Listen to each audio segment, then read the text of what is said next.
No programa de hoje, a União Planetária, em parceria com a Sociedade Teosófica, tem a satisfação de apresentar o tema Tolerância e Paz, uma interessante abordagem feita pelo pastor presbiteriano Neemias Mariem, pelo presidente da Sociedade Teosófica Ricardo Lindemann, pelo Hare Krishna Dhanvantari Swami e pelos representantes da cultura maia Antônio e Cristal. Tolerância e Paz é o tema central do 11º Encontro para a Nova Consciência, ocorrido em Campina Grande, na Paraíba. Queridos amigos e amigas, nós estamos começando o trabalho e hoje a nossa mesa tem o mesmo título do evento do 11º Encontro, Tolerância e Paz. Nesse momento, então, eu vou passar a palavra para o pastor Neemias Mariem. Eu tenho imensa alegria de participar dessa mesa para conversarmos sobre o tema central do 11º Encontro para a Nova Consciência. Jeremias, profeta que viveu 8 séculos antes de Cristo e que foi considerado o profeta do socialismo durante o desterro do povo na Babilônia. Jeremias, lançado num calabouço de lamas, coberto até a cintura, ele ditou os seus oráculos para Baruque, o seu amanuense, e a certa altura das suas lamentações, ele fala assim: cada um costuma falar de paz para o seu semelhante, mas no seu interior arma-lhe ciladas. Esse sistema, tão antigo quanto a própria vida, perdura até hoje. Como pastor, nascido em família evangélica, meus pais eram missionários huguenotes entre os índios Nhambiquaras, no norte de Mato Grosso, me afeiçoei muito à vida da igreja, e vivo da igreja, para a igreja, na igreja. E um dia eu queria um refúgio, um lugar para ficar a sós com Neemias e o Eterno. Ocorreu-me telefonar a um amigo residente em Jerusalém. Então liguei para o meu amigo Ben-Uri e viajei. São 16 horas de viagem. Ele, meu amigo, esperava-me no aeroporto de Tel Aviv. E ele foi logo me dizendo o seguinte: olha, Neemias, tem 2 alternativas. Ou você vai para a minha casa, ou nós vamos para o centro de debates de Jerusalém, onde está acontecendo um debate sobre um tema altamente sugestivo, como o ser humano ser humano. Eu me encantei logo, falei, vamos. O tema me cativou. Como o ser humano ser humano. Na minha maneira holística de encarar Jesus Cristo, separando até a pessoa física de Jesus, o homem nascido pressupostamente em Belém, que viveu em Nazaré, morreu e ressuscitou em Jerusalém, separando o personagem histórico, como diria Albert Schweitzer, quando escreve Em Busca do Jesus Histórico, olhando para Cristo, essa realidade mediúnica transcendente que não nasce, porque é um título até, ungido. Cristo significa ungido, o Messias, que Jesus assume. Jesus não nasce Messias, ele, nessa evolução, assume a sua messianidade, até quando toma consciência em Nazaré e depois lá na cidade de Cafarnaum, ao lado do mar da Galileia.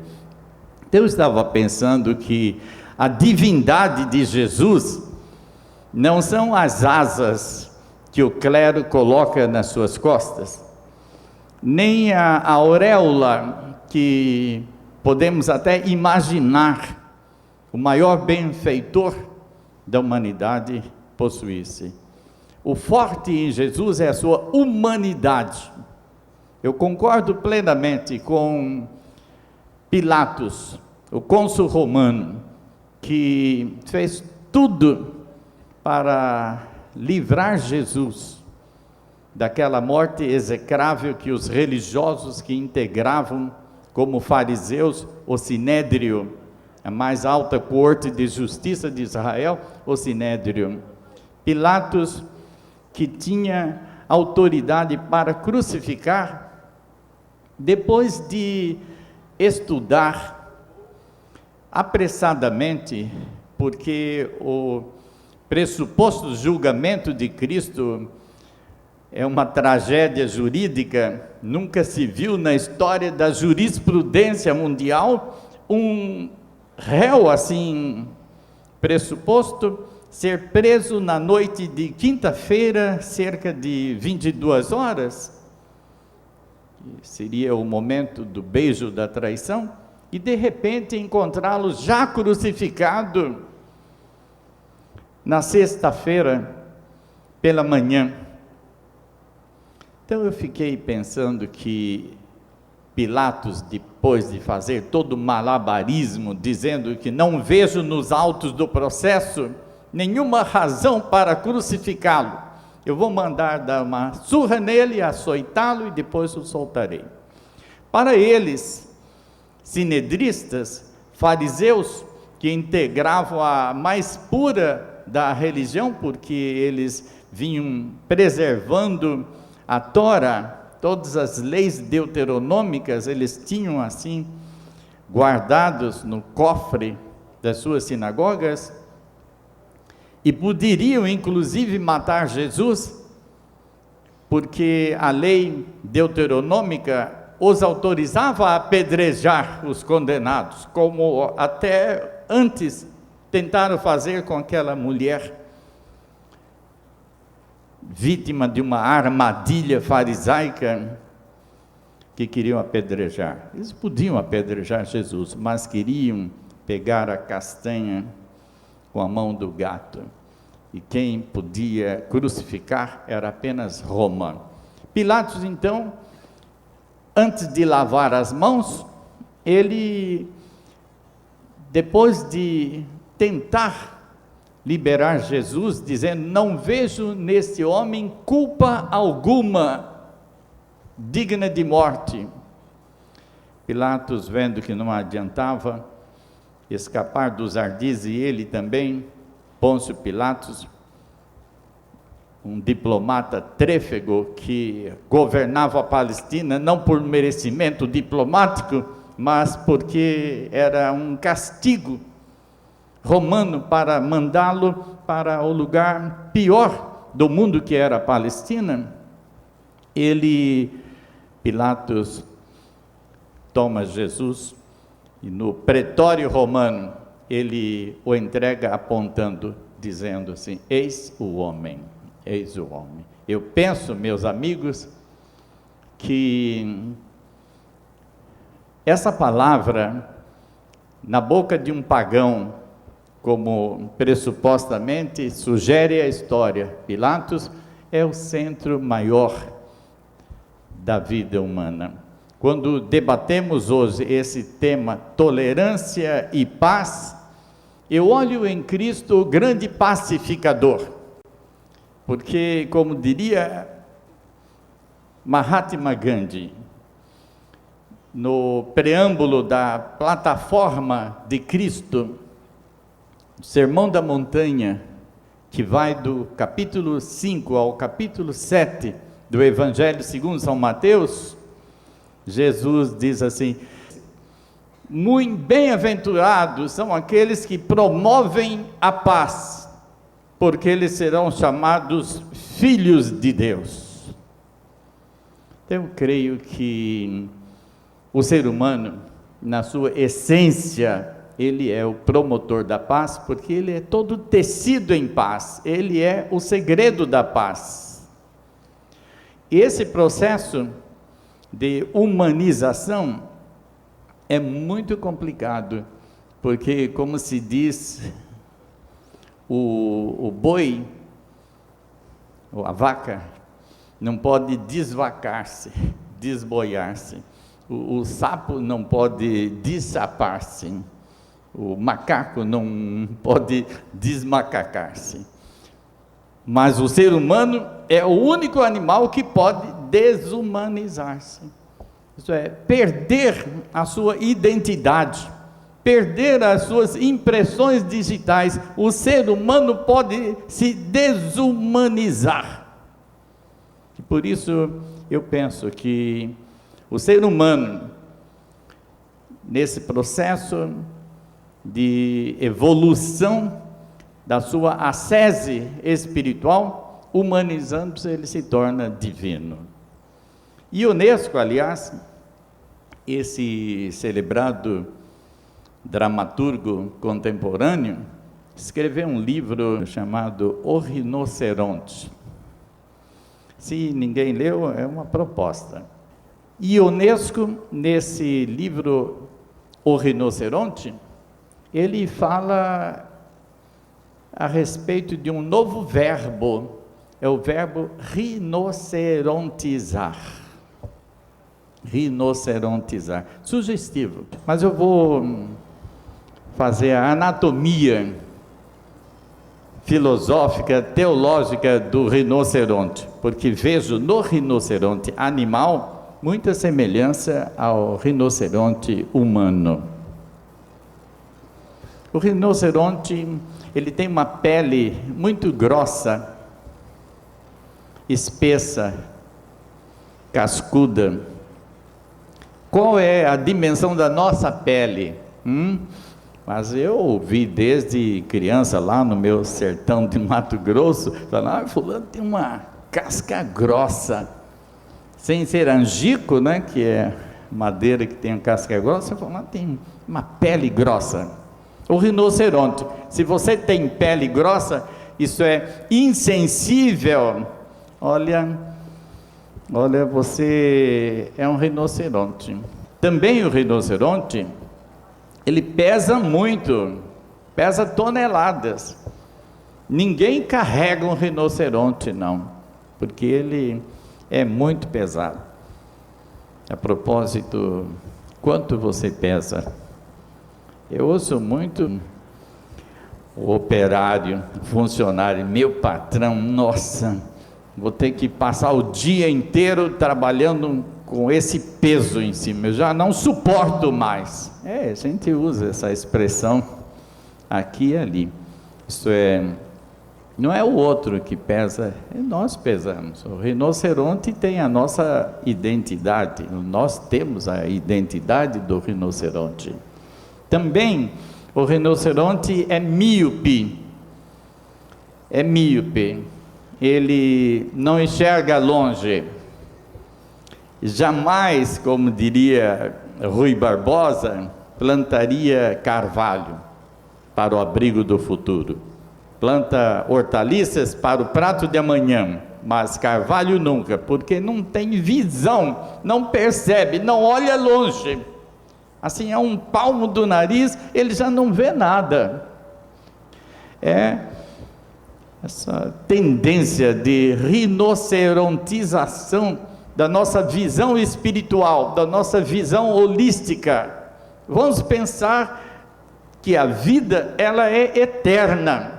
Nem a morte rompe a vida, ao contrário, a dilata, lançando-a na eternidade. Então, essa visão rinocerontista prejudica a nossa humanidade. E finalmente o rinoceronte, ele, porque tem a pele grossa, é pesadíssimo e não enxerga nada, não percebe as coisas em seu derredor, não tem discernimento, ele abaixa a cabeça assim, vai em frente, mete um chifrão que ele tem aqui na frente e o mundo que se dane.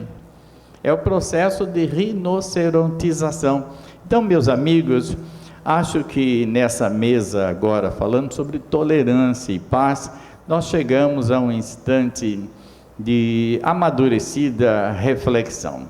Tolerância e paz é o nome desse 11º encontro para a nova consciência. Eu queria encerrar dando 2 exemplos. O primeiro, no caminho da tolerância e da paz, é dos nossos irmãos lá de Davos, na Suíça. Keep up the dialogue. Preserve o diálogo. Conversar, como sugere Sartre, naquele livreto dele, uma peça teatral, Entre Quatro Paredes. Converse, fale, dialogue, e ouça, e veja. É essa a primeira proposta. A segunda, eu que tenho mentalidade muito ecumênica, permitam-me apontar para o grande avatar de todos os tempos, o grande médium jamais existente sobre a face da terra, Jesus. Ele é o modelo de tolerância e paz. Ninguém mais tolerante que Jesus.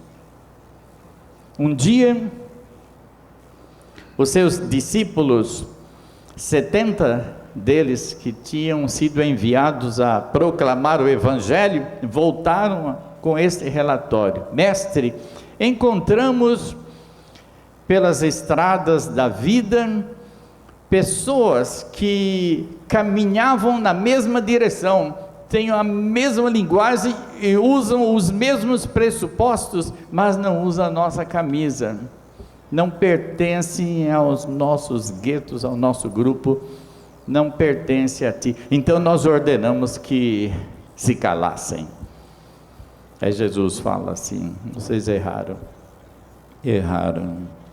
Se o alvo é o mesmo, o objetivo é o mesmo, apesar das diferenças, olha, quem não é contra nós é por nós.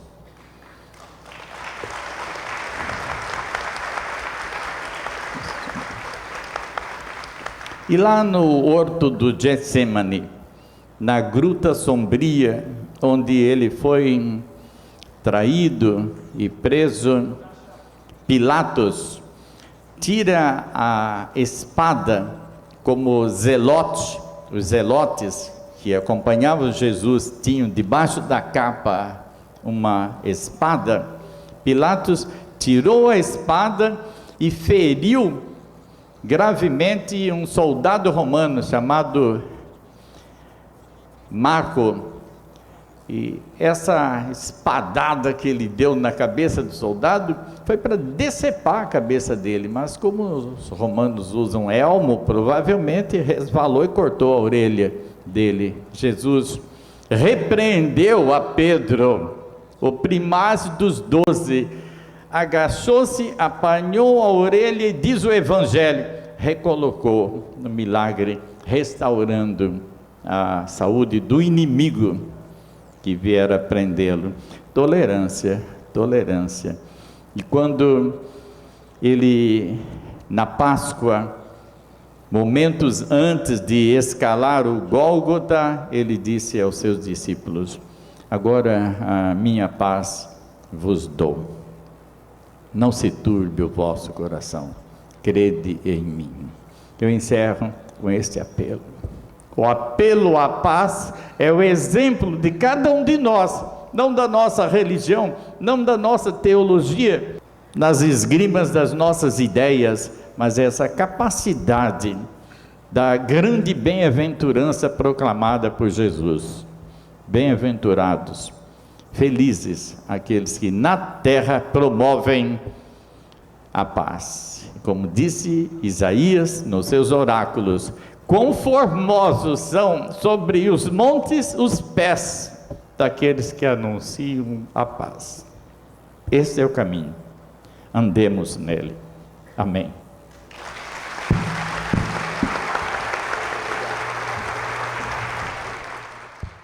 Agradecemos ao pastor Neemias Marien e passamos a palavra então ao Dr. Ricardo Lindemann, que também vai nos falar representando a Sociedade Teosófica.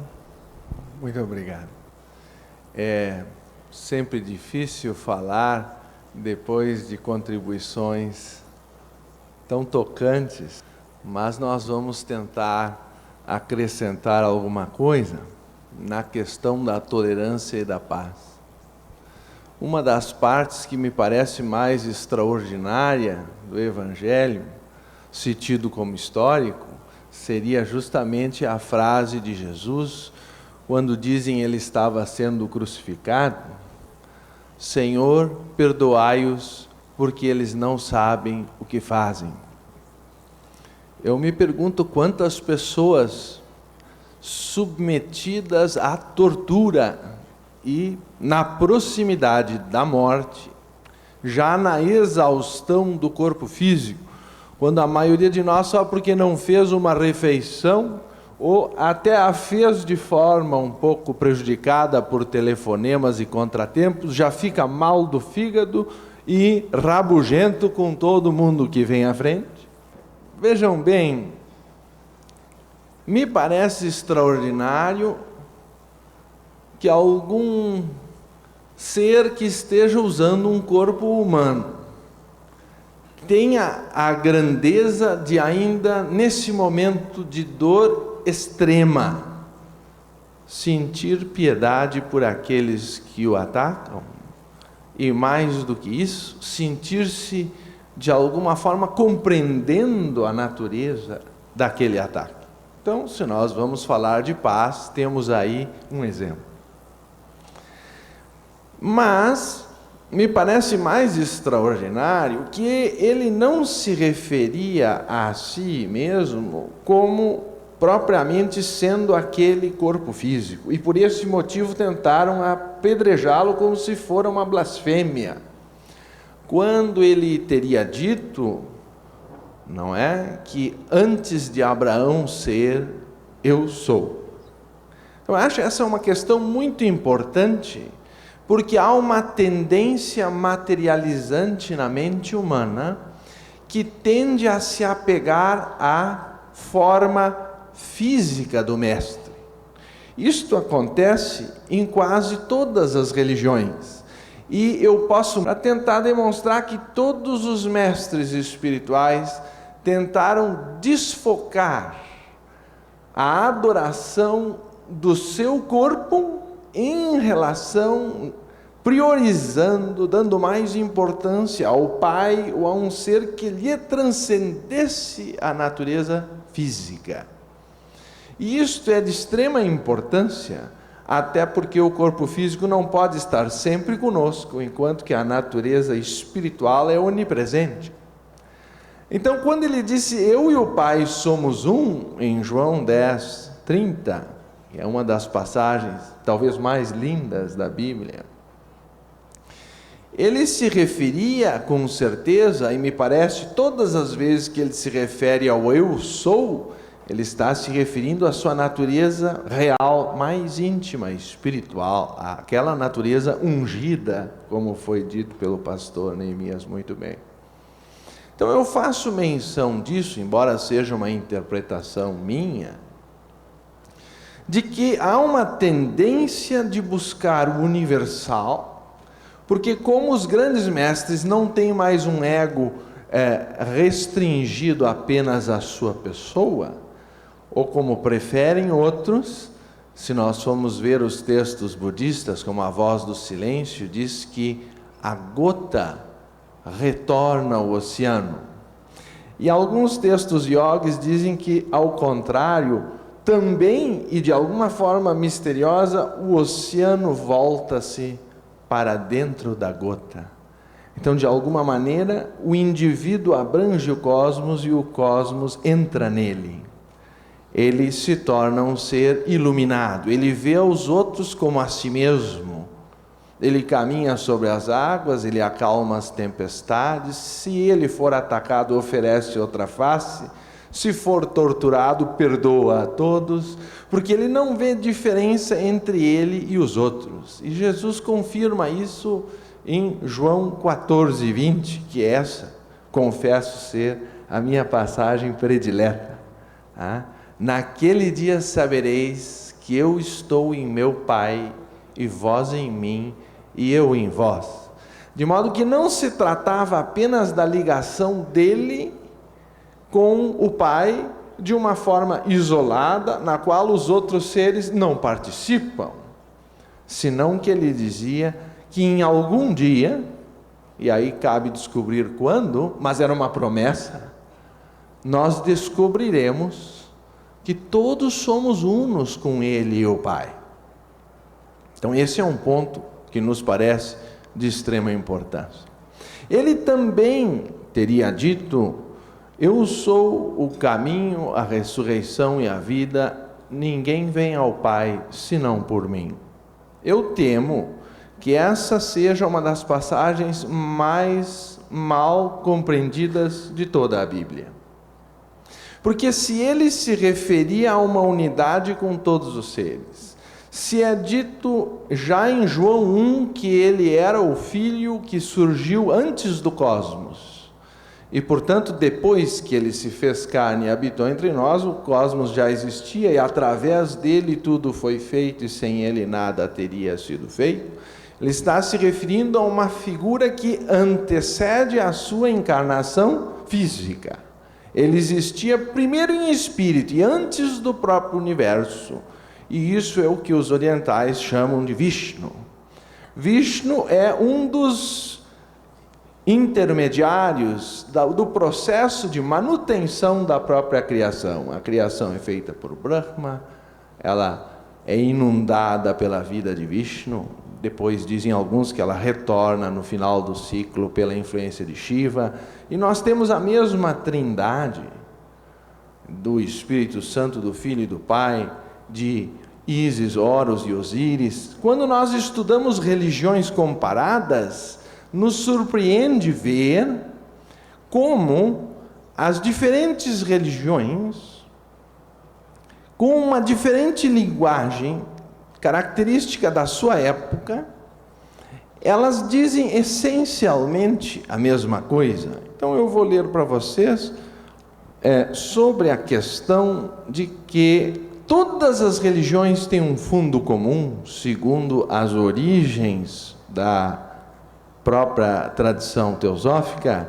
As doutrinas fundamentais de todas as religiões se comprovarão idênticas em seu significado esotérico, portanto não no corpo físico, não na língua, porque um fala sânscrito, outro fala aramaico, o outro fala em pali, o terceiro eventualmente em árabe, e aí nós já temos as 4 maiores religiões do mundo, que existe aproximadamente 1,8 bilhões de budistas, 1,8 bilhões de cristãos, 1,2 bilhões de muçulmanos e 1 bilhão de hinduístas, a grosso modo, pelas estatísticas do mundo.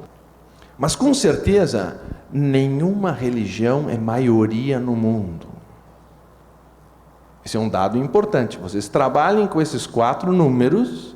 Os outros números, do ponto de vista estatístico, são menos relevantes. Eu não quero, longe de mim, dizer que os judeus são menos importantes, os teósofos nem existem, são uma fração 0,000, mas estamos falando num critério mais impessoal possível, que é o critério numérico.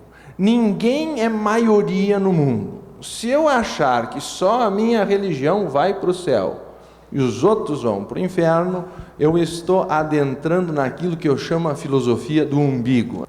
Geralmente ela é traduzida como bairrismo, mas eu acho que o umbigo traduz melhor. Eu, por exemplo, tive a grata oportunidade de apresentar palestras pela Sociedade Teosófica em mais de 20 países, na Índia pelo menos 5 vezes. E, embora isso não seja praticamente nada, porque a Sociedade Teosófica tem sede em 70 países do mundo e não vai dar tempo, provavelmente, de percorrê-lo. Mas, meus queridos, com certeza, quanto mais eu viajei pelo mundo, mais brasileiro eu me senti.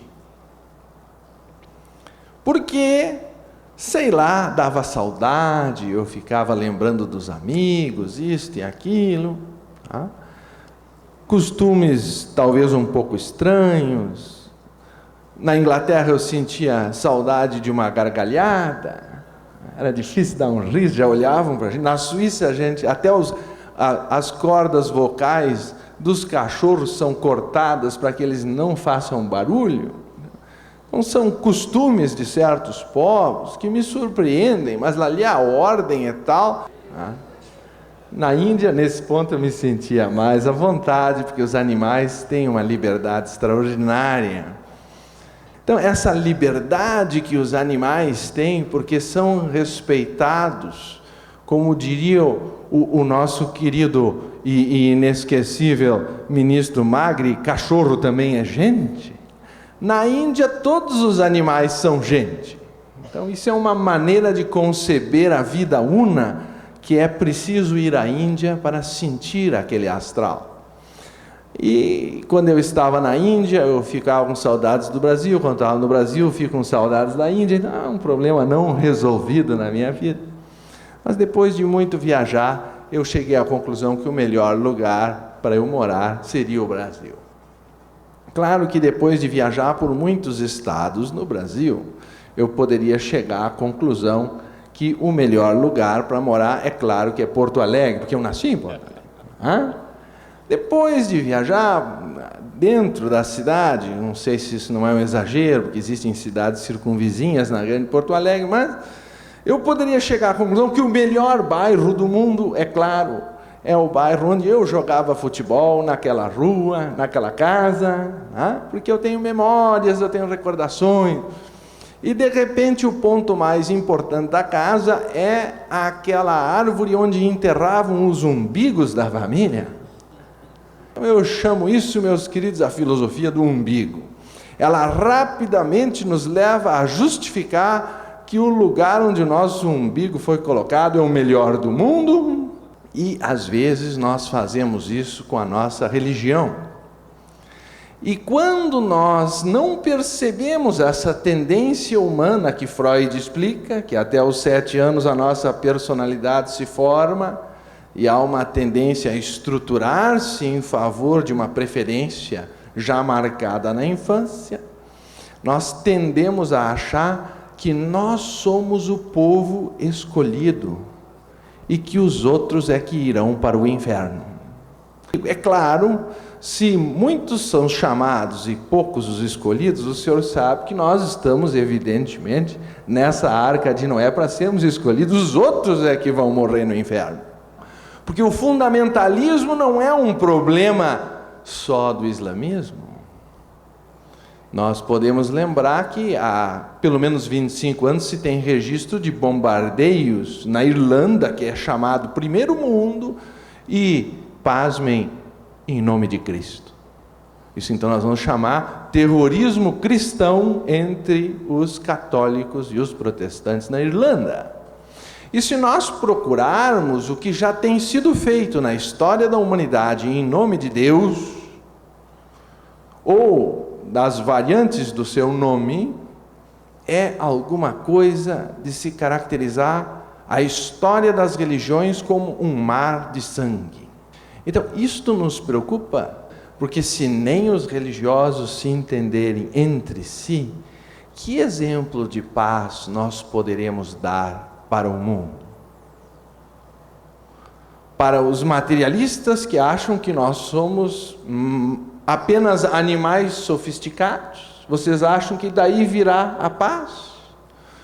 Para os políticos que, com muito raras exceções, estão interessados na sua carreira, no seu voto e às vezes até no seu bolso, vocês acham do caminho fisiológico, do apoio das massas e dos interesses ali representados virá a paz?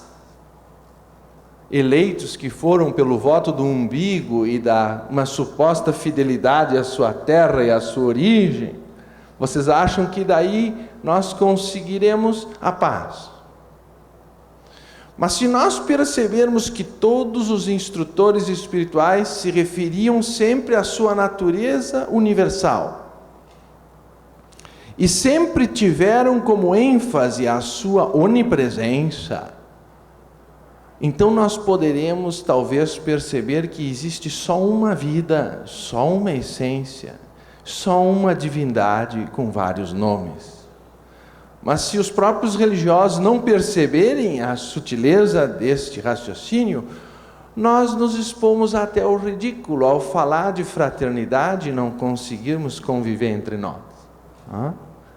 Então, as doutrinas fundamentais de todas as religiões se comprovarão idênticas em seu significado esotérico interno, uma vez que sejam desagrilhoadas e libertadas do peso morto das interpretações dogmáticas, dos nomes pessoais, das concepções antropomórficas e dos sacerdotes assalariados.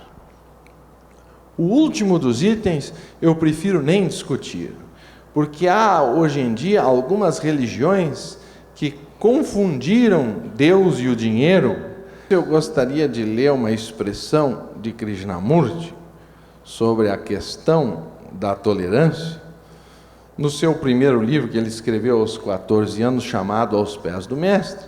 É um comentário geral, simplificado talvez à filosofia de Shankara, quanto aos qualificativos da vida espiritual.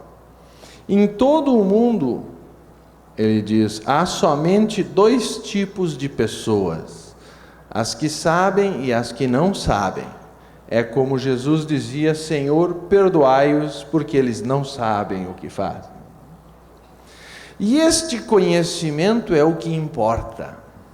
A religião que um homem professa, a raça a que ele pertence, essas coisas não são importantes. O que é realmente importante é esse conhecimento, o conhecimento do plano de Deus para os homens, pois Deus tem um plano e esse plano é a evolução. Quando o homem o tiver visto uma vez e realmente o conhecer, não poderá deixar de cooperar com ele, tornando-se uno com ele por ser tão glorioso e tão belo. Assim, porque sabe, ele está ao lado de Deus, mantendo-se no bem e resistindo ao mal, trabalhando para a evolução e não por egoísmo. Se está ao lado de Deus, vejam a sutileza desse raciocínio. Se está ao lado de Deus, é um dos nossos. E não tem a menor importância que ele se denomine hinduísta ou budista, cristão ou maometano, se é um indiano, um inglês, um chinês ou um russo. Aqueles que estão ao lado de Deus sabem porque aí se encontram e o que devem fazer e estão tentando fazê-lo. Todos os outros ainda não sabem o que devem fazer.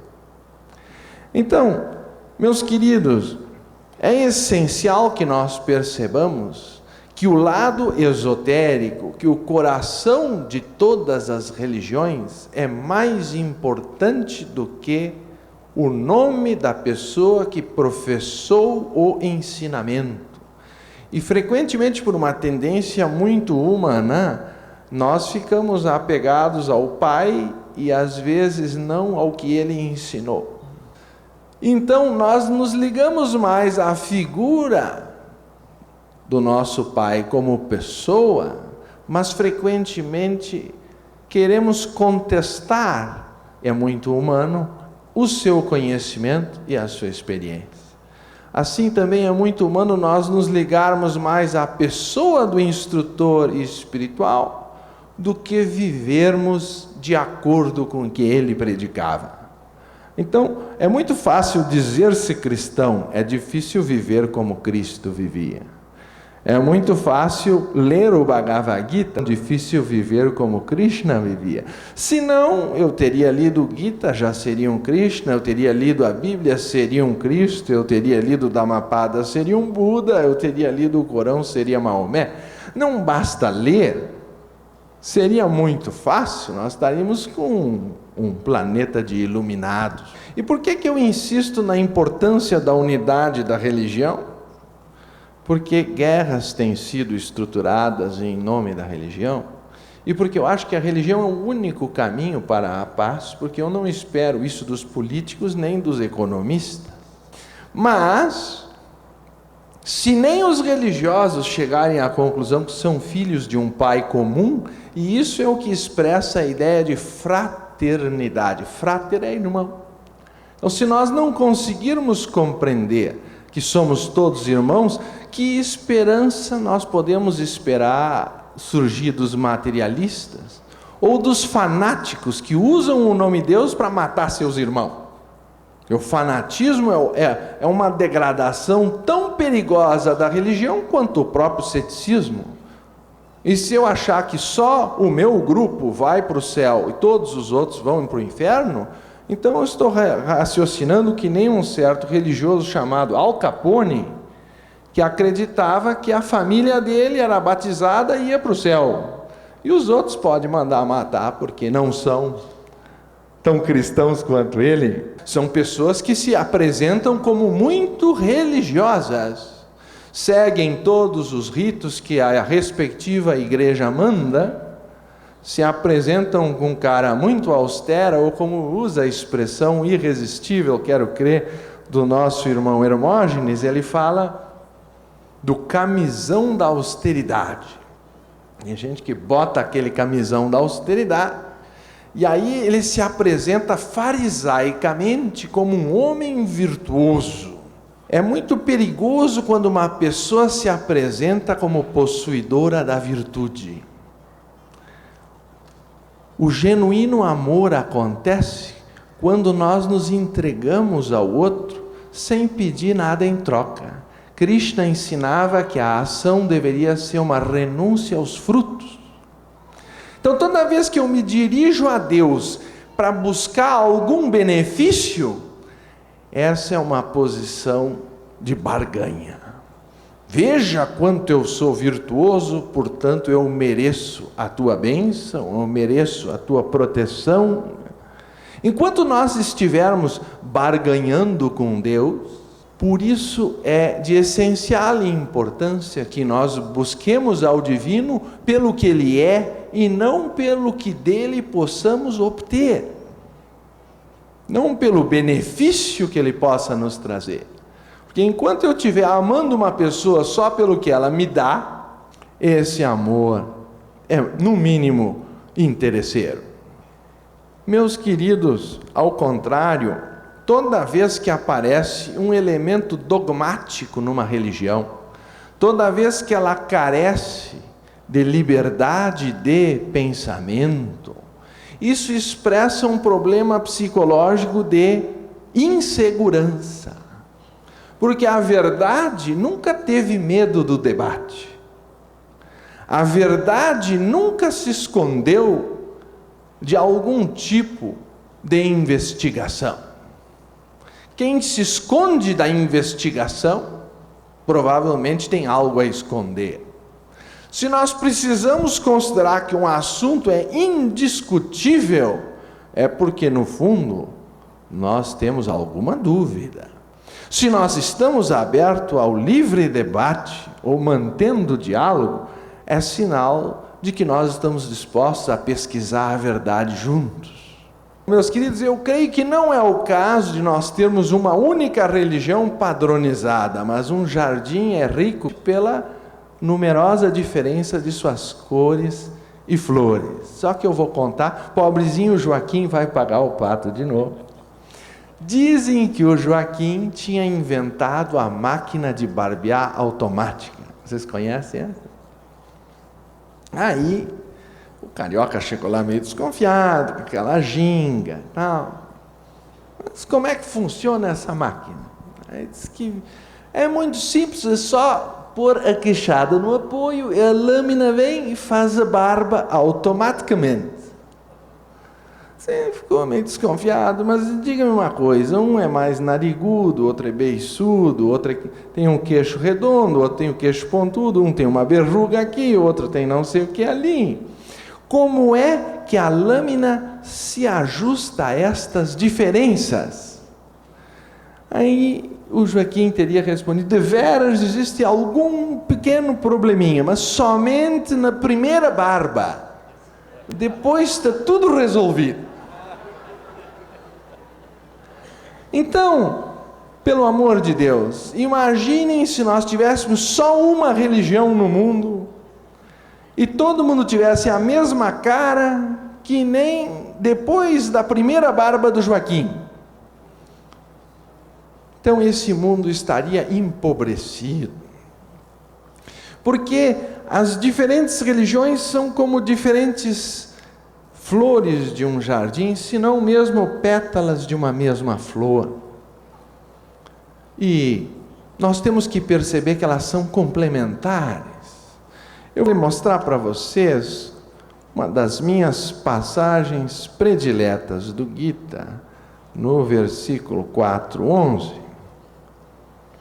que diz: de qualquer modo que os homens se aproximem de mim, lhes dou boa-vinda, pois é meu, ó Partha, qualquer caminho que os homens tomem.